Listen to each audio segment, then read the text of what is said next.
GAD towers ఇవేవైతే కడుతున్నామో దానికి సంబంధించినటువంటి glass cladding దాదాపు 2540 కోట్లకి ఇవ్వడం జరిగింది. ఇప్పుడు 2540 కోట్లకి ఇవ్వడం జరిగింది.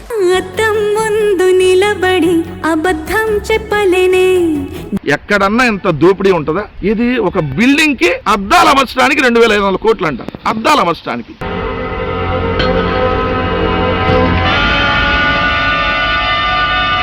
మనకి మెడికల్ కాలేజ్ కట్టడానికి 500 కోట్లు డబ్బులు లేవంటాడు. ఆరోగ్యశ్రీ ఇవ్వడానికి డబ్బులు లేవంటాడు.